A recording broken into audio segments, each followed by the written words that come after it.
Welcome into DRF Sportsbook's betting breakdown. We have a jam-packed national championship edition on the docket today, breaking down Georgia TCU in the national championship, kicking off later tonight here, Monday, January 9th. The Georgia Bulldogs are 13-point favorites at the time of recording. They've been hovering around 12 and a half, and now they are settling in at about 13-point underdogs, and I hope you guys are ready for what is shaping up. Despite the spread, I think this is going to be a fantastic football game for the national championship. We just had a wonderful NFL weekend, just crazy storylines. Patriots lost, Dolphins won, Dolphins got in. Seahawks beat the Rams in overtime, and then the Packers ended up losing, which then sent the Seahawks into the playoffs. Insane storylines in the NFL, and that football craziness is going to continue here tonight as the Bulldogs, they're getting a lot of points against TCU. We were talking with Wide Right Natty Light, the Iowa State blog earlier, and they had this to say about the national championship. Give it a hear from Austin over there at Wide Right and Natty Light. Should we talk about the Natty real quick? We should. TCU Georgia, because that line, what's it down to 12 and a half? It screams Georgia. It really does. You think Georgia's going to cover? That's what that line tells me. Why is TCU a 2-touchdown underdog? Everyone loves TCU. I'm guessing they're the public favorite. Like, more people would like to see TCU win the game. Right. Big spread. They're like, oh, they can keep it close. And then it just seems like one of those games that Georgia's going to win 41-10 because they know it's a big one. So sure. The line screams Georgia. I love TCU. I love that Max Duggan from Iowa has gotten them all the way to the national championship game. But that line is really scary. It looks like a SEC somehow just dominates again. And I'm going to have to say, I think I disagree with Austin on that one, because I'll just say it now. My best bet for this game is TCU plus 13, folks. TCU this season, and I feel like this is what we talk about every time we bring up the Horned Frogs. They thrive in close games, and how they do it is forcing turnovers. The Horned Frogs have a +9 turnover differential this season, and Georgia prone to turning it over and also not going to force turnovers a lot.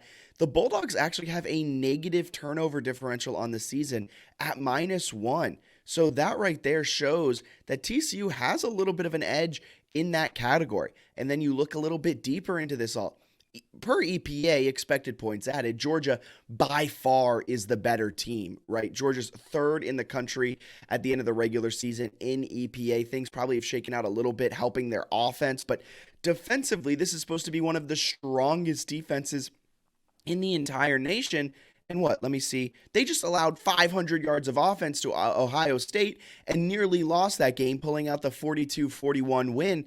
And that's a defense that's supposed to be just absolutely lights out. And their weak spot, we talked about it heading into the Ohio State semifinal game, their weak spot is their secondary. And if there's a strength on this TCU team, especially without their star running back Kendry Miller, could not pronounce that name for a second, without Miller, TCU is going to be forced to throw it. Max Duggan, Quentin Johnson, they're going to have to combine for a big game, and it might be possible against a Georgia secondary that can get got. Georgia's front seven, elite. Their defense overall, elite. They're number one in the nation in stopping the run.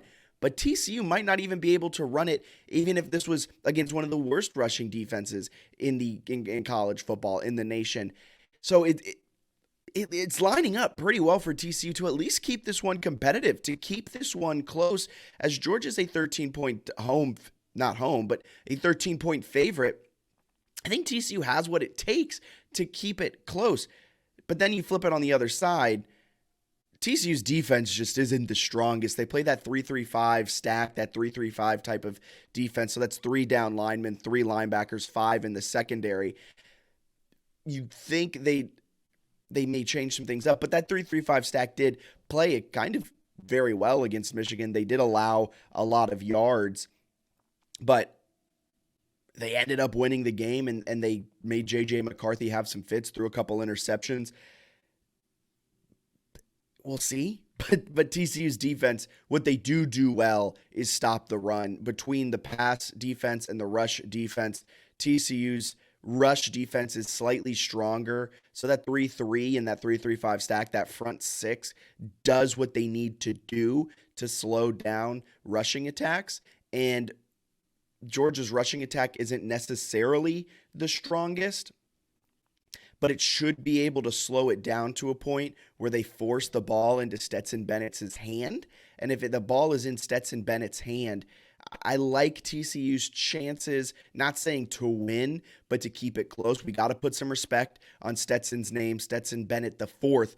We got to put a little bit of respect on his name. But I think at the end of the day, that's how TCU wants to win this game, right? Is force Stetson Bennett to throw and hope your offense can come away with some big plays. This is a big play offense that is led by Max Duggan. And like I said, they keep it in it. They don't turn the ball over. And their defense forces turnover. +9 in the turnover category this season. Georgia -1. So because TCU's strength is throwing the ball, averaging 8.8 yards per attempt, and the one weakness of Georgia's defense is the secondary, my pick for this game is actually going to be TCU +13. I think TCU at +13 gives you a lot of value. Maybe wait a little bit closer to kickoff. We'll see how it goes. Currently, 56% of the public is on the Horned Frogs to cover. But see where this line goes. Currently +13, may creep up a little bit depending on where the money goes, but this is going to be a heavily bet event from the public perspective. So that number may actually go down a bit. So you might want to jump on it now before it goes down to 12.5. 12. I don't think it'll ever cross that 2 touchdown mark. I don't think it'll touch 13.5. So I think 13 is a good spot to get it at. Georgia's defense, which is supposed to be amazing, got annihilated this weekend against an Ohio State team that knows how to sling it. This is a TCU offense that also knows how to sling it, and I think Georgia may be in for some fits. They may be able to kind of pull away and get a 2-touchdown lead, but I think that backdoor will always be open, and TCU knows how to keep games close. I don't see a way. Unlike Austin's predicted kind of a blowout SEC dominant college football playoff, college football national championship blowout SEC fashion. I think TCU can keep this one close, and I think +13 is the play. You also see the total is set at 63.5.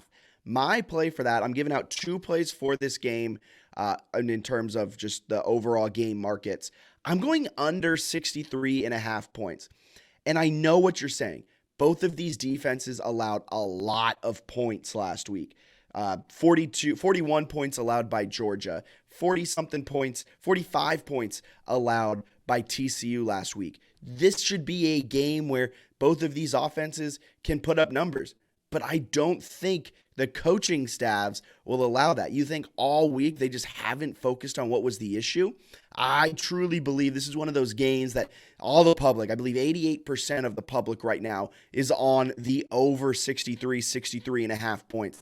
I'm on the under. You got to play contrarian here. I don't think there is a way that these defenses allow huge numbers again after an entire week of being told what they did wrong, being hounded, being drilled. I think under 63.5 is 100% the play because no matter what happens, I think this game will end up being like a 25-35 type of game. And if 25, 30, 30, 40, 50, be close.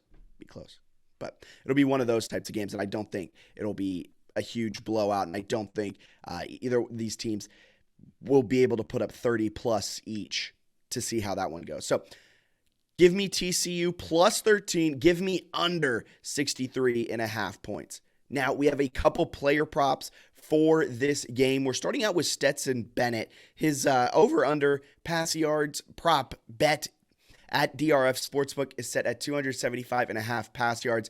DRF Sportsbook has all the player props, player passing, rushing, receiving, intercept. Everything you can imagine player prop-wise is over at DRF Sportsbook. And you want to get in on this action. One of the only books around the area with this extensive player prop options for not only this game, but all college football games and college basketball games. So you want to get in on the action. here with Stetson Bennett. We're getting in on the action with the under 270.5 pass yards. Look, I know he's coming off of a game where he nearly put up 400 passing yards, and there was another game where he put up 274.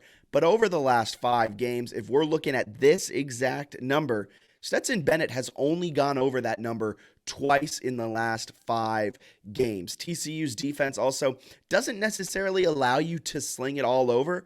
This season, they only allow 243 pass yards per game, 7 yards per attempt. So if Stetson Bennett wants to get over that number, and we're going off of season averages, he'd have to throw 40 pass attempts to get over to, or actually to hit 275 pass yards. So do I expect him to have that many passing attempts? No, because I think there will be a large portion of this game where Georgia is playing with the lead and won't have to rely on Stetson Bennett. Also, if you listened to Kirby Smart after the game last time, and if you've listened to him throughout the entire Stetson Bennett era, he doesn't want this game to be put in Stetson Bennett's hands 40 times. Stetson Bennett will want to be, Kirby Smart, Stetson Bennett both know this game is won with Bennett throwing around 25 to 30 pass attempts, not 40. So I think that's going to come into it, and this number is highly inflated, so you got to get it when it's high. Hit the under. He's thrown for about 672 pass yards in his last 2 games combined, but that's heavily inflated off of last game, and I think that's factoring into this number here. I'm going under 275.5 pass yards for Stetson Bennett. Moving on from Stetson, we're going to Quentin Johnson, the stud wide receiver for TCU. His over-under is set at 82.5 receiving yards. And folks, I love the over. What we talked about in the pregame and breaking down the just general game markets, Georgia's weakness is the secondary, right? And TCU's strength is passing the ball. And Quentin Johnson has been balling out as of late. He had 163 yards against Michigan on 6 catches. He had 138 yards against Kansas State on 4 catches. However, though, this is the issue where it takes me a little bit of a second step back, and I'm kind of questioning this one. He's only gone over 77 receiving yards those 2 times in his last 5 games. So he's kind of a boom or bust type of player. So am I betting on the boom? 100% I am. He averages under 82.5 receiving yards on the season, averages but he averages 76 receiving yards, but he should have opportunities. Star running back Miller is questionable to play. Last I heard, he was a 50-50 game time decision on whether he was going to play, as I believe he has a sprained MCL.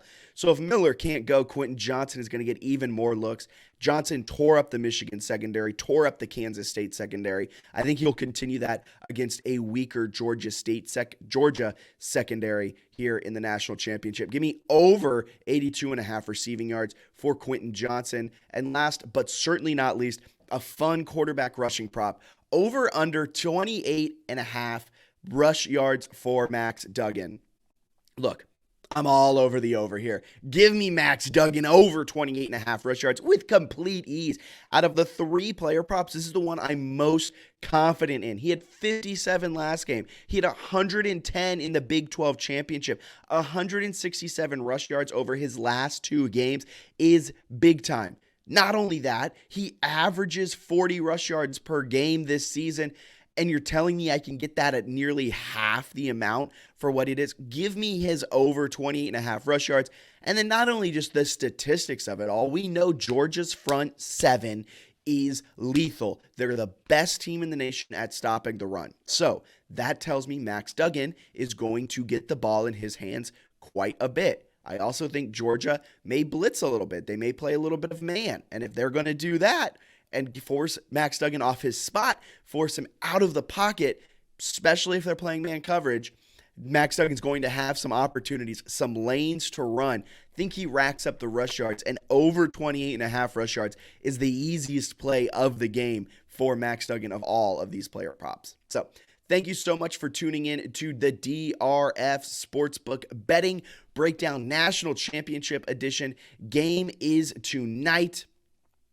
Kicks at 6:30 p.m. Central. You do not want to miss it. TCU plus 13 is the play. Under 63.5, 63 point total is the play. And we're going under Stetson Bennett pass yards, over Quentin Johnson receiving yards, and over Max Duggan rush yards. Have a profitable national championship. We'll be back later this week with a playoff preview with two special guests. Can't wait to see you guys there. Subscribe and don't miss a single expert insight.